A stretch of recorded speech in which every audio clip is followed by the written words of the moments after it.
He kōna ipurangi tēnei nā te reo irirangi o Aotearoa. This is Mediawatch. I'm Colin Peacock. It's the economy stupid, a US president once said, about what wins elections. And this week our Prime Minister said that his party is shunning short-termism and building our future. Great news, if true. But on Mediawatch we ask, do the media get the big picture of our economy? Well, we know that COVID-19 had an impact that's still echoing in our economy, and it's the same overseas where decisions made by leaders haven't always held up well. So we are saying, don't go to work, go to work.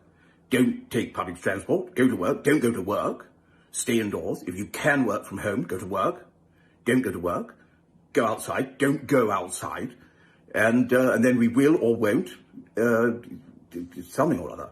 But it turns out it's not only politicians who can be teased like that for what they said during the pandemic about how to handle it. That's later on. But first, lots of reports lately about rolling the Prime Minister. They've been high on rumour and low on facts, even as he launched his first election policy, cranking up Kiwisaver. A Christmas cracker for parents. Could a visit to Santa's grotto mean your children's images are fair game for commercial use? Do you check the T's and C's? 2101 on text. Scientist and mum Michelle Dickinson did, and it was a deal breaker for her. She's live. 'Tis the season to check the T's and C's, lest you end up in retailers' adverts or even a stock photo library when you visit Santa. That was Checkpoint's lead story on Monday, and earlier in the day on Morning Report, RNZ's Georgie Hannafin asked people in Christchurch, is it too soon to be hyping up Christmas? Now it's too early. Never. I'm terrible. I start Christmas in August. When would be the perfect time? About a week before. The week before. But while it's beginning to feel a bit too much like Christmas for some people already, others really love it. A bit like politics maybe. But while Christmas is just 1 month away, it's still the best part of a year till the next election. But the media are going on about that as well already. But if the politicians are, well, you could scarcely blame the media. And last Sunday afternoon, the Prime Minister launched the National Party's first official election policy at a regional Christmas function in Lower Hutt. Now, on his site, Politic, Richard Harmon pointed out that other regions have already had their Christmas National Party functions without any media attention at all. But for this one, the media got a heads up at about 5:30 on the Friday that the Prime Minister would say something significant in Silverstream on Sunday. National is promising to further boost Kiwisaver rates if re-elected at next year's election to match Australia's super scheme of 12%. Although across the ditch, that's mandatory from employers, not employees. And that Kiwisaver move was also the lead on RNZ's Morning Report on Monday, almost 24 hours after the big reveal. The National Party will raise default Kiwisaver contributions to 12% if re-elected. Just gradually increasing Kiwisaver contributions to match Australia's 12%, grow pools of domestic capital for investment in infrastructure. If re-elected were the keywords in both those reports. The Prime Minister said previous governments have hiked immigration, house prices and borrowing to juice the economy short term, and that can't go on long term. And he pointed to the new party slogan, fixing the basics, building for the future.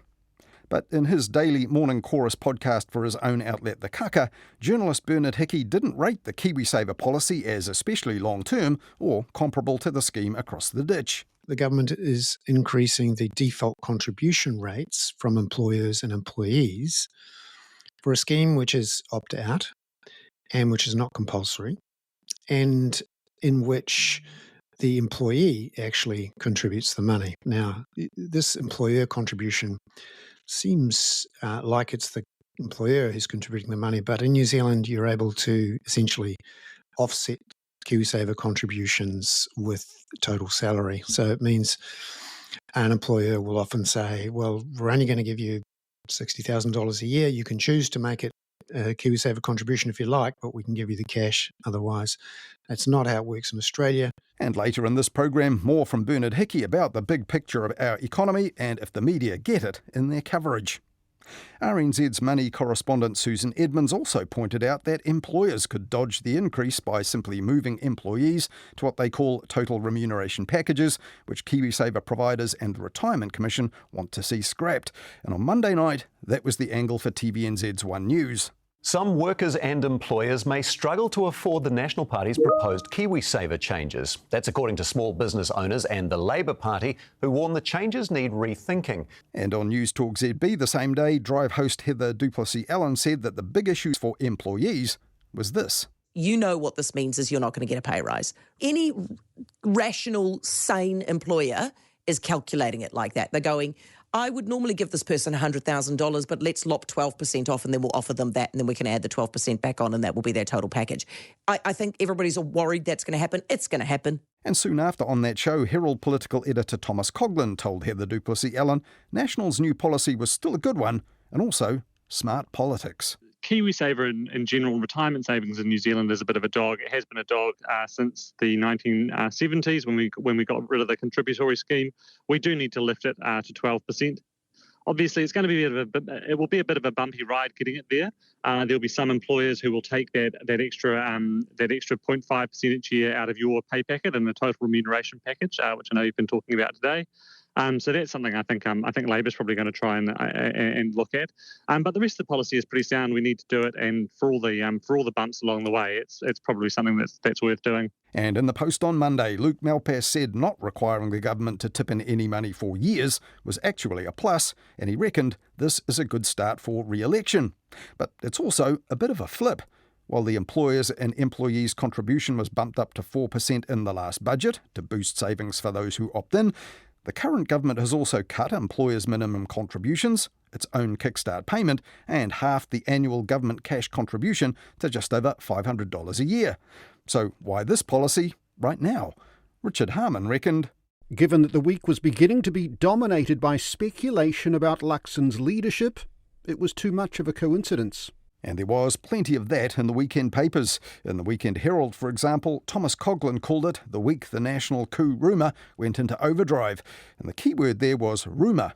Thomas Coughlan said board MPs who were trapped in Parliament under urgency last week were talking about the government being behind in some polls and no longer trusted on the economy.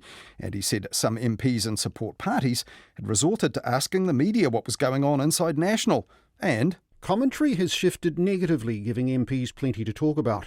Prime Minister Christopher Luxon's position is not as precarious as the chatter around it suggests. But that's not enough to stop people talking. So commentary about talk about chatter then, amplified by media polls and sparked by earlier media commentary.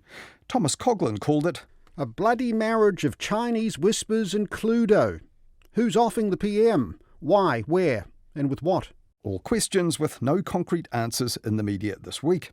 The only names in all this commentary were the supposed successors, picked out by the media, Chris Bishop and Erica Stanford. But while Thomas Coughlan went on to say a leadership spill was unlikely, he even suggested it might be discussed at a place such as a Wellington wine bar called Puffin, which was pictured in the online version of his story. The next day, in the Sunday Star Times, Luke Malpass reckoned that the Prime Minister had been undermined by his own insistence that contradictory comments coming from coalition partners was just business as usual for MMP and unimportant as long as governing was effective. But Luke Malpass reckoned, such chatter is Wellington nonsense. But that's pretty much what people were saying about the fact-free reports of a challenge to Luxon's leadership in the media. 2 days earlier, in his weekly Herald column, one of several this past year strongly suggesting the government would be better off with a better leader, Matthew Hooton told Herald Now host Ryan Bridge the chatter was real. And there's so much chatter around. There are those that are saying the Prime Minister's about to resign. There's others saying, he's going to do a radical reshuffle. There's others that are saying the coalition might fall apart. There's all sorts of things being said. Some of them are mutually exclusive, but the underlying thing is there is deep dissatisfaction with how things are in the government at present at almost all levels of it. But on the same Herald Now show, Justice Minister Paul Goldsmith, who's also incidentally the Minister of Media, said that the chatter was all just media manufactured. Look, amongst the chatterati and amongst the columnists and amongst the people with short attention spans who always want some excitement, there's chatter. But in the caucus, we're very focused on doing the job and there's no nonsense. In the caucus, none of your colleagues have ever messaged you or spoken to you about potentially replacing Luxon? Absolutely none. Yeah. But on ZB later that day, Heather du Plessis-Allen clearly didn't believe that. But it is complete BS for him to suggest that there is no talk of rolling Chris Luxon. Yes, there is. Yes, there is. I can tell you for a fact that there are senior National Party ministers who say Luxon can't continue in the job. I can tell you for a fact that MPs are talking to each other about whether they should roll him. Trust me, the talk is real, Heather du Plessis-Allen told ZB listeners, but like the others, it was all chatter, no names, no facts.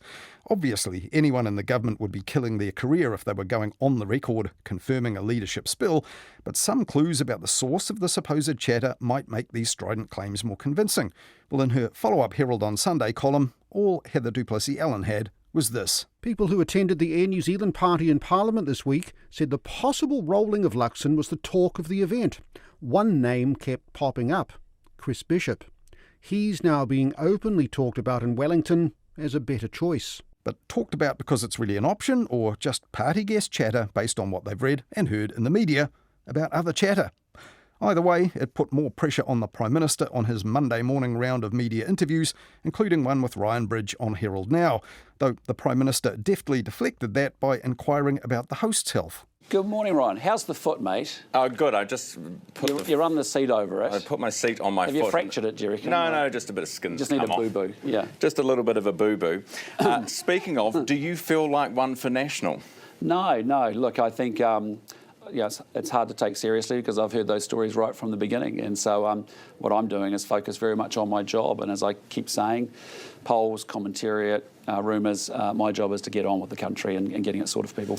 And when confronted by rumours of a coup by ZB's Mike Hosking the same morning, he laughed it off there as well. Look, this is what I'm listening. Can I be honest? It's quite hard to take this seriously because I've read all of this before. The whole 4 years I've been in politics. I'm listening to Heather du Plessis-Allen. He's coming for you. Look, I don't think that is the case. He is a great minister. He's a good friend, and he's doing an awesome job. How come? Where has all this come from then? Look, I don't know. Mike Hosking then made Christopher Luxon say definitively he will lead the National Party into the election in about a year's time. And that's good news for Mike Hosking if true, because he's been just as definitive about that to his own listeners on several occasions this year, making himself a bit of a hostage to fortune. And on 9 to Noon's politics slot later that morning, pundit Ben Thomas made the same point as the Prime Minister, that we've been here before. Yeah, I think there's been a couple of instances of chatter, as you might like to call it, this year. The first was back in, February, March, around the time of the Bailey resignation and that sort of nightmare interview with Mike Hosking. And the why don't you just answer a question? Why don't you just say X? And the sort of the kind of the white noise of the chatter sort of increased like locusts in summer, and then it subsided a couple of weeks later. Now, cicadas in summer would have been a less alarming image. A locust swarm in summer might be something that really would worry the Prime Minister. Though maybe not Mike Hosking, who was joshed by Christopher Luxon about taking his summer holiday early and returning late. So what day are you officially going on holiday? The 5th of December? The following Friday. Oh, I'm so looking... listeners, I mean, this is marvellous, isn't it? I mean, the man gives me grief for the lack of time I spend in Parliament and my people are working down there, and he's buggering off for like December, January, February, March. Are you back by May or when will you be back? I'm coming back early in the year. But while Christopher Luxon turned the tables on Hosking there about buggering off early on holiday, on 9 to Noon, Gareth Hughes reckoned he might just decide to bugger off from the beehive for good anyway. Perhaps there is a plausible scenario where he says, well, bugger it. I've got better things to go do, and actually, to keep a bit of his mana, have a bit of a handover rather than a coalition. The fact is we're talking about all these scenarios, I think, shows that these rumours are gaining momentum, even if they're not looking absolutely likely. But having said that, the smoke equals fire pundit Gareth Hughes had said just moments earlier that rolling leaders when in government is not really how the National Party rolls. National hasn't really rolled a Prime Minister since Jim Bolger back in the late 90s with Jenny Shipley. And even then it was positioned as a sort of handover. Refreshing. Yes. National just doesn't have a history of doing this to Prime Ministers. Yes, they changed leaders and they've swapped horses during opposition, but maybe this is the political instability coming for New Zealand. And Gareth Hughes also told Catherine Ryan on Monday another factor might have an impact here. It's kind of like all the Christmas trees and Christmas carols coming up. We know Christmas is around the corner. The politicians know the election is probably just around the corner, and that really does refine the mind. And Christmas probably can't come soon enough either for Chris Bishop. The following day, he was fronting another announcement about the end of regional councils, which is a big deal. But Chris Bishop was quizzed most intensely about the job his boss is doing and whether he wants it. How much more suspicious are you going to try and roll Christopher Luxon? No. No, definitely not. Have you had any conversations with your colleagues in the National Party about Christopher Luxon? No. And today's not about that. Today is about long-term reform for the good of New Zealanders. He's doing a fantastic job. And there was plenty more where that came from the press pack, which the One News website posted with the headline, "Watch, exasperated senior MP adamant he's not rolling Luxon." Now, Chris Bishop, who could also be exasperated about not being called a senior minister there, accused the reporters of talking to their typewriters on this.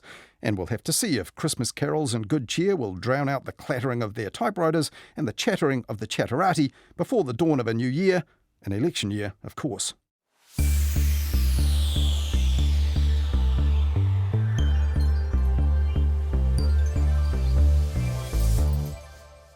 As we heard there, the Prime Minister said that new Kiwisaver policy that they'll make a bottom line is part of a plan to build for the future and confront some of the serious economic problems that face the nation.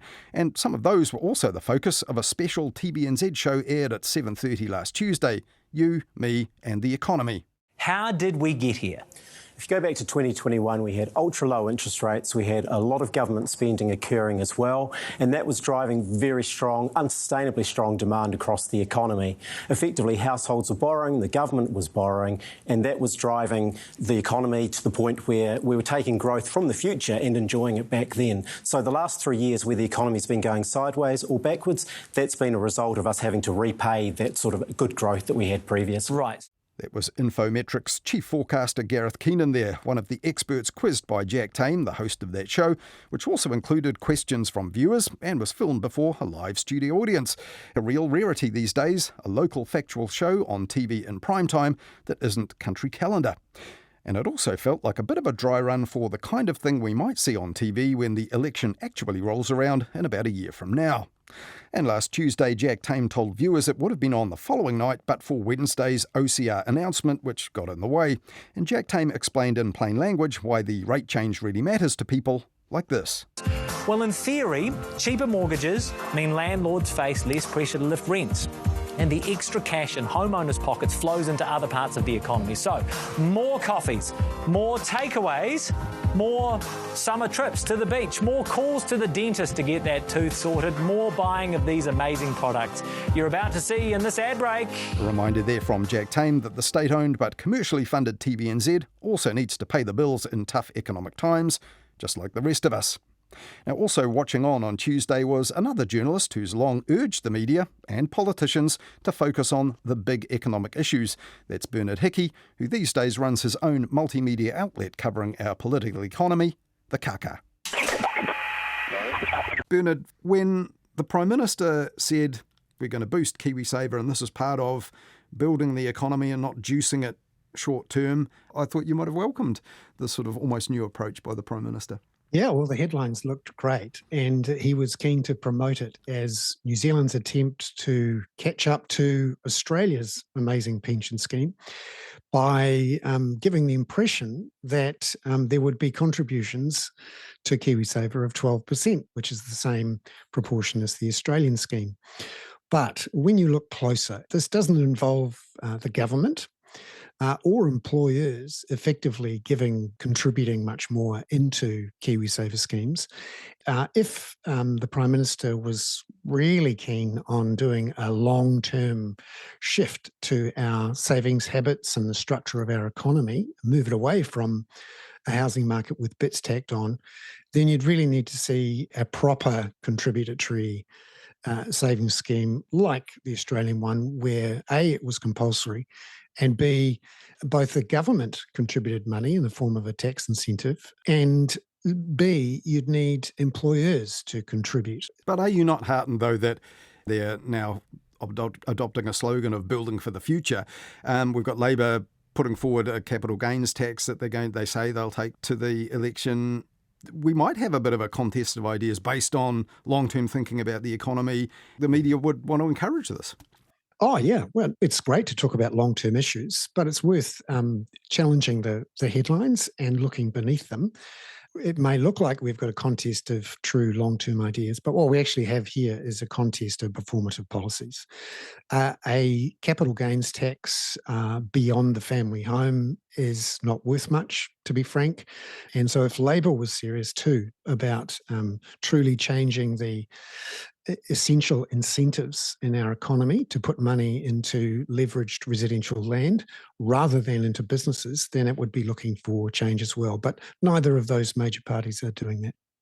I hope I'm not misquoting you here, but at some point a few months back, I remember you referring to something like the media becoming obsessed with what you called the kind of burps and farts during the election campaign. And things like, for example, we had the resignation of Andrew Bailey as a minister, and a lot of commentary, people saying, oh, voters will remember this, they'll hate this. But when it comes to an election time, I'd be surprised if even at this point people could remember what that was really about. And it really won't, you'd think, affect the way they vote. But is there a way, you think, of encouraging media to focus on perhaps those economic issues that are truly important when picking a government? Yeah, I mean, it would be great if people really talked about the issues and debated the pros and cons of policies, even the ones that are coming from the parties at the extremes. But I've been part of the press gallery and I understand how a shortage of resources, the need to focus on what is not only the most accessible and popular content or news, but also the need to, keep the coverage relevant to things that might actually happen. So under MMP, at least until now, what you tended to have was a drive to the centre. So what you end up with is not so much coverage of the policies themselves, but who's going to win the election. And then secondly, which of the sort of marginal policy gains you might get in some sort of coalition forming agreement. Now that is important and interesting, but I still think it's important to actually cover the policies that are put forward. And even the ones that aren't, because often with MMP, you get a very centrist set of policies and this idea of an Overton window where there are policies that are close to the centre that may actually happen. And then there are a whole bunch of policies sort of outside the centre which neither of the centre-right or centre-left are likely to adopt. And you don't actually address the core issues and try to come up with a real debate involving policies that may solve the actual problems. On Tuesday night, there was quite an interesting program on TVNZ. You, Me and the Economy, hosted by Jack Tame. There were a bunch of experts and people there and a studio audience all talking about current problems with the economy, also some opportunities and possibilities. Did you think that was a good thing to have done? Yeah, it was great. It was refreshing to see, long form debate and coverage of business and economic issues on the telly. There was a time when we had two different channels, each with current affairs programs at 7:00 lasting, half an hour. Both channels had Monday to Friday daily business and economy shows. So we've essentially given up on covering in the sort of depth we used to the economy and business. And they used to have big bank sponsorship too, didn't they? Those daily business shows bolted onto Breakfast News and so on. That's right. It's the good old days when you'd have up against each other, half an hour live news shows about business and the economy. Now you really have to dig deep, and often you have to go behind paywalls. There are a few strong in front of the paywall efforts, a couple of which I've been involved in helping to create interest and newsroom. But it is quite hard these days to find out what's happening in the economy. Well, that TVNZ special show last Tuesday seemed to be a response to, are we having an economic recovery or not? And if so, when's it going to happen? So that's sort of personal questions that viewers might be having right now. But do you think that it could actually serve as quite a good thing to do in election year? Absolutely. When you look at the political opinion polls, there is obviously a close connection between how the economy is doing and what consumer confidence is doing. In fact, when you look at consumer confidence and right track, wrong track measures, they are fairly closely correlated. We've also got the government essentially tying its fortunes to that of the economy in the last year. It's been all about growth, growth, growth, the Prime Minister's repeated this year. So we need to know, is there actually growth, growth, growth? And that requires a closer look. And it was great to see One News and Jack Tame have a closer look at that. And also good that they went and filmed in, say, Ashburton, talking about mid-Canterbury and farming booming there, and then difficulties of job hunting in Hawke's Bay, just to try and illustrate that two-speed thing that seems to be going on with some regions and others, and the urban and regional split as well in terms of whether there's been a recovery or economic boom or not. Yeah, it was excellent to see those camera crew out in the regions. It's refreshing to see the economy on the telly again.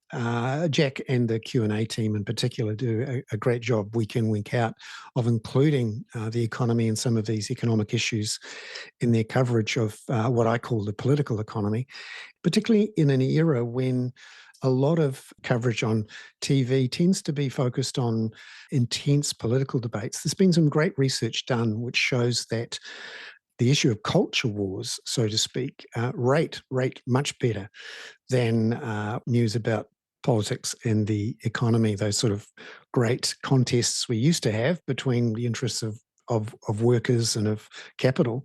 Now there seems to be a much bigger focus on woke versus non-woke. It's not just a New Zealand issue, it's all around the world. While the Prime Minister was up last weekend launching policy, talking about building for the future, there were all these questions about his leadership eating up a lot of oxygen and occupying a lot of the time of political journalists. On your weekly Hoon with Peter Bale and other guests, you were talking about this yourself, and I mean, so much of it, as I wade through it, just seems so much the same. There's talk, there's whispers, there's no names. Does it really merit all this attention? When you limit your political coverage to the horse race, not so much what are the issues, but who are the people and who's going to win the race or lose the race, it does matter. How popular the Prime Minister and the opposition leader are. And we're in an unusual situation where we have a Prime Minister after 2 years in government who is this unpopular, and a government which is not pulling ahead at this point in the political cycle in the way that other first-term governments have. So it is understandable, but you're right, and it does feel a bit kabuki theatre-ish sometimes. But that's the nature of politics. But if you were a news editor or political editor, would you be telling your team, people love it, keep it coming, Luxon on a knife edge, or would you be saying, actually, let's stop, let's see what happens, stop writing the same articles? What would you be saying? Yeah, my instincts are always to sit back and look at the substance and try to think of the issues that people care about in their day-to-day lives, but that doesn't rate. And the analytics will be telling you otherwise, most probably. Yeah. If your job is to get the highest number of people, eyeballs, watching your free-to-air coverage every night on television or on radio for that matter, then you can see why people go for the sensational, the big. I have a slightly different approach, and it's born of 20 years of trying to understand what is it that will encourage people to pay for news. So my model is very much focused on subscriptions. It has been for the last 7 or 8, in particular with Newsroom Pro and the Kākā, because the incentives change when you have people paying for news directly themselves. They're looking for news they can use. They're looking for someone who brings perspective and detail and that they can come back to day in, day out and hopefully rely on. It's interesting. I started out in journalism working for Reuters, the ultimate subscription service, and you've got people who are looking for news they can use every day. And so my mix of news incentives and my business model tell me often it's the substance and the long-term effect of the policies that actually matter for subscribers, rather than am I going to watch this free piece of TV or listen to this broadcast because it doesn't cost me anything and I'm entertained in the moment. I've been involved in press galleries where I've seen those reporters and editors having to deal with those pressures of, we were missing 50,000 viewers last night. Why was that? Yeah, last week on the program we had James Frankham, publisher of New Zealand Geographic, and they threw open all the information about their business to subscribers in order to show them, like, if you don't renew, all this is at risk. You did a similar thing in October where you threw it open to your subscribers and said, actually, they've been after 5 years of building subscriptions, they're falling slightly. What do you want us to do? How can we change? And you also put up your entire daily schedule, which was an extraordinary read, saying you get up at 3 and start working on this such that by 7 a.m, there's a podcast or thereabouts, a podcast, a full daily digest with charts and huge amount of work, even that you take your daily nap sort of, in the middle of the afternoon. All of it. So are you a believer in this sort of radical transparency too, that your subscribers deserve this? Yeah. When people pay you money, you sort of are obliged to show them what you're doing every day and how you do it, and try and win their trust and make sure they understand why you do things the way you do and what they're getting for their money. And also there's an element of accountability. In that bulletin to your subscribers, you said you want to revive the Ask Me Anything chat. I think you used to do, for about half an hour on midday, roughly on Fridays. And you were saying, I'd like to actually have a second podcast, not just the morning one. What do you think? But I mean, surely you're in this to do things the way you think is the best way to get the info across. If you're constantly a hostage to what a relatively small number of subscribers appreciate, then you're kind of their prisoner, aren't you? And it might not actually be the best way of getting all that information out or the best use of your limited time. Yes, you're right that ultimately I'm the decider, and people are, in a way, paying for my judgment. But I am a hostage to people who are paying me money. so I enjoy what I do. And there's also, what we haven't mentioned is there's actually 5 of you, right? There's yourself, your partner Lynn, are the mainstays of it, but there's 3 others, I guess, on it with production and video and so on, but it's a 5-person team.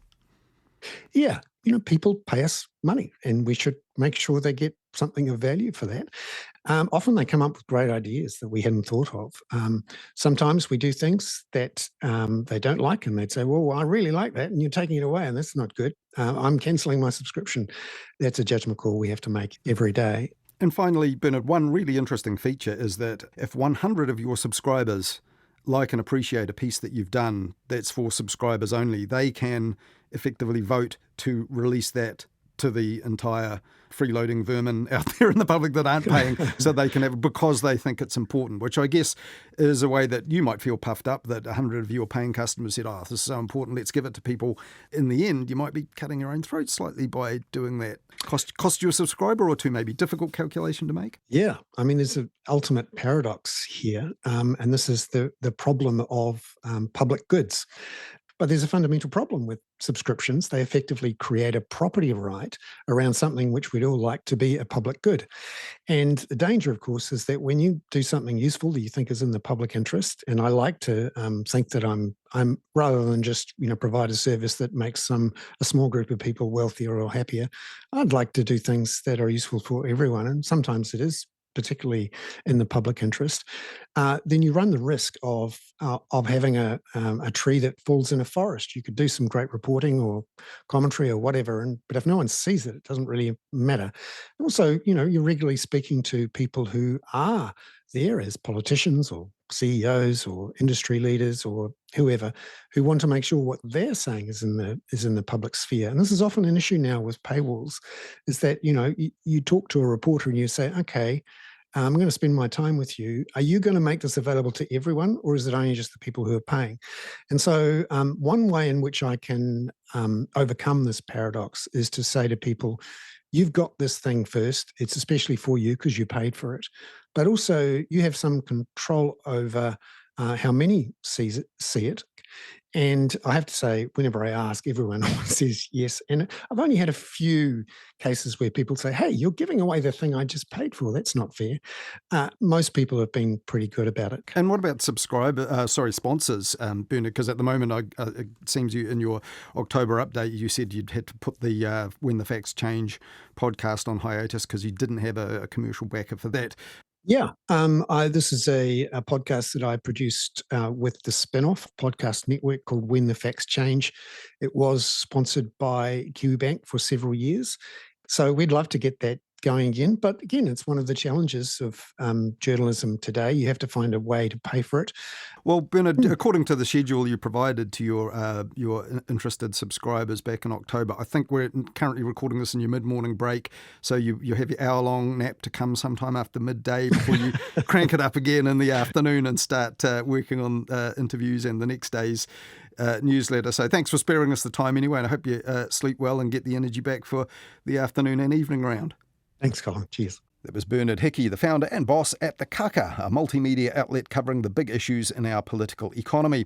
As we heard there, Bernard and his early rising team produce daily newsletters, a morning podcast called The Chorus, and a weekly live hoon with collaborators and guests. And it's all funded by subscribers and a little bit of sponsorship. And he also hosts the weekly podcast for the spin-off called When the Facts Change, which is currently looking for a sponsor. And that TVNZ special we spoke about there earlier, called You, Me and the Economy, which aired last Tuesday night, is available to watch on TVNZ+.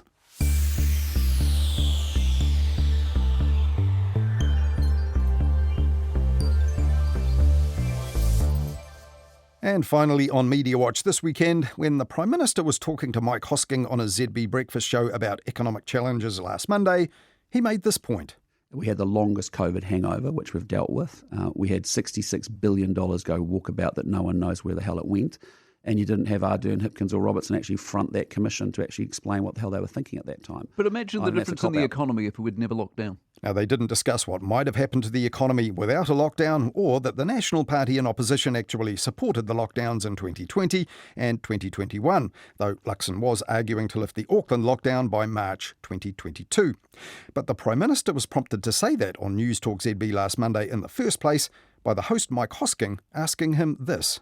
But do you have a broad understanding of what they said about the COVID inquiry in Britain? No, I mean, I saw some headlines on it. Lockdowns weren't necessary. Yeah. Right. Lockdowns weren't necessary in Britain because, and we did exactly the same thing. Well, not quite the same thing and under quite different circumstances here in 2020.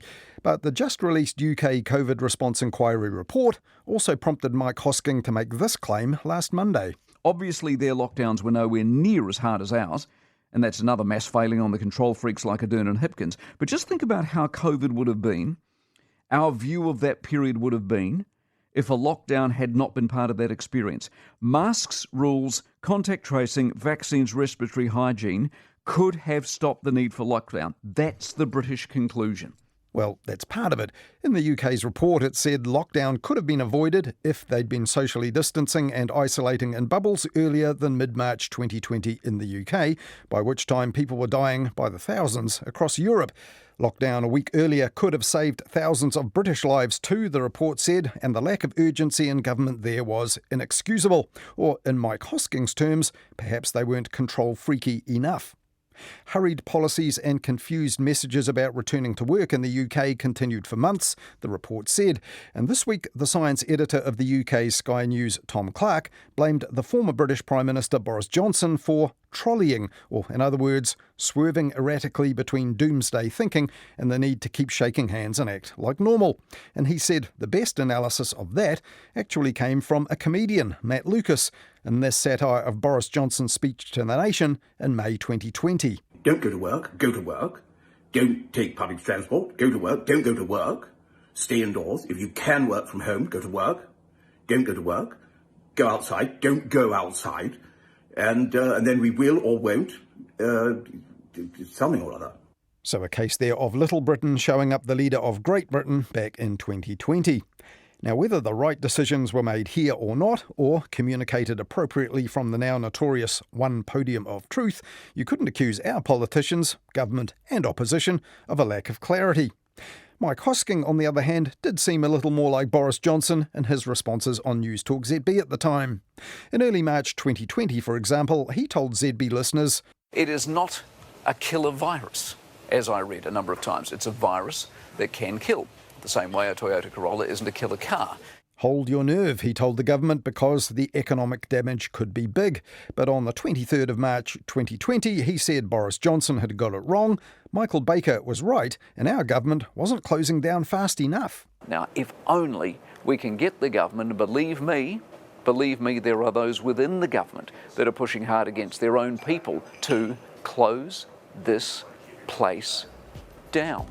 We went into level 4 lockdown just 2 days after that, but not long after, Mike Hosking complained that health was trumping the economy. Every year, heart disease claims 6,000 lives, one every 90 minutes. We're not crashing the economy for that.